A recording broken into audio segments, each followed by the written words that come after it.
Welcome back to the channel. Thank you all for hanging with me on this Memorial Day. So I throw a horny toad from the time the water gets into the 60s through the entire year. It is a great bait all over the country. I've seen this bait work in the Carolinas. It seems like it's always a player, April and later. And then you have the same situations here on the Tennessee River, all along the Coosa River. This bait just fishes really well around grass. It was a big time bait, kind of the revolution of all those small swim baits and baits that you're going to fish around heavy grass down in Florida. So this bait is one that just seems like it has stood the test of time, and it is probably, outside of like the chatterbait or the evolution of swim baits, the most revolutionized bait that we've seen in the last 20 years. I mean, this bait came out in 2005 and it was put in the places where you really couldn't get another bait other than like a frog, and it's just a completely different action and a completely different drawing power than a frog. Now, I think this bait is super important now because you do have a lot of fish that are biting a swim jig. A swim jig is probably going to be your most dominant technique post-spawn through the beginning of the summer and to spring. Now, I really do like subsurface baits this time of year over topwater because I just feel like bass, they're in a weird mood. Post-spawn fish, very finicky. A lot of times they turn away from your bait and they don't get something like a buzzbait. They just kind of run into it with a closed mouth most days, it seems like. So it seems like if you can get a bite on a buzzbait this time of year, it's a good one, and it's definitely something that I throw anytime that water gets above 60 degrees. So I'm throwing it basically through the entire spring. It's never really a numbers bait until we get warm water. The swim jig is my go-to, and it's way more important to me now for the next couple of weeks than a buzzbait. It's going to change once we get into the hot summer months, but this is the perfect in-between. So just a horny toad rigged up by itself. I always throw it on braid. You're fishing it on top, so you really don't need any of the benefits of fluorocarbon or monofilament. And typically you're fishing it around cover, but all different types of cover. Not only is this going to be good in the obvious places like grass, lily pads, but it also is a killer dock bait because of how buoyant it is. You can reel it super slow. It skips really well because it's that thicker, more dense plastic. So you can really skip it way back under there and then slowly bring it out. If you hit the side of the dock post, you're not going to ruin your bait like if you're throwing a buzzbait or a frog.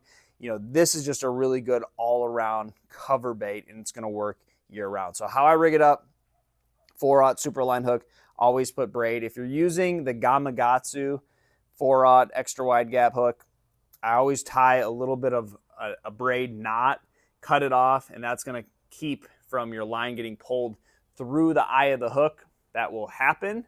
So I just put a knot there and then tie my knot. But I rig it up pretty simple, pretty standard. I rig it upside down. You're going to come through the side with the eyes. And then I like to use that little slot, which looks like the belly by judging by like where the eyes are at on this. But I feel like just putting the hook in that slot, it makes the bait do a little bit more. I've done this in other videos, but just to give you a quick run through of how I rig it up. And then 50-pound braid or 65, heavier cover, shorter cast, 65. You know, if you're just fishing around lily pads or something like that, you got to make a really long cast. I like 50-pound braid. But this, to me, is the most beneficial way to fish super heavy cover and still give those fish what they want. And you can fish it at all speeds. You know, you can slow roll it to where it's almost like a swim jig, just barely hitting the surface, or you can burn it how you would fish a buzzbait. Now, I've done a lot of videos about it being a great buzzbait trailer. You can put it on the back of a swim jig. It is so buoyant that it's going to really keep your swim jig up in the water. So I go with a little bit different plastics, but right now is the time when they're going to start transitioning from subsurface to topwater, where one is going to do a better job at imitating the dominant forage on your lake. So the fish have seen a lot of baits. They're becoming more and more pressured. They're starting to group up, and they're going to start staying in the same general areas for the next couple of months. For that reason, you got to make your baits look more realistic. Top water, that silhouette on the top, is your best way to imitate any type of forage the most realistically. So top water is going to be a big player, and a swim jig is always a player, but you're going to start to need more specific conditions to catch them on it moving forward. Top water, the buzzbait, and then just the single horny toad are going to be a real killer. And I'll tell you this, I've been fishing tournaments for 20 years, and this Ultravibe is probably the most revolutionary thing that has happened to soft plastics. You know, you look at my little finesse jigs, I always have a speed craw on there. I live on a grass lake. I always have a speedworm, if it's a Magnum speedworm or just your regular speedworm. So that tail, you know, some other companies have come out with one like Strike King's Rage Craw. You can probably do all these same things with the Rage worm, you know, the cutter worm and their Rage Craw. They make it in all different sizes. But when it comes to the Horny Toad, there really is no other category that matches how this bait performs. That kick, that gurgle, that sound that it makes. There's really nothing else when it comes to fishing it on top and getting those big fish, because those big ones really do love something about the way that bait kicks. So try that, guys. Right now is the time of year to get it going. Doesn't matter if you have grass.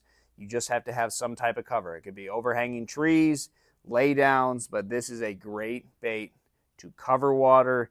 And when you get in areas that have schools of fish or groups of fish, you can really mop them up with this thing.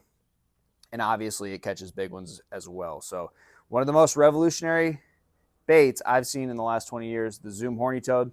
There's nothing else on the market like it. Try it.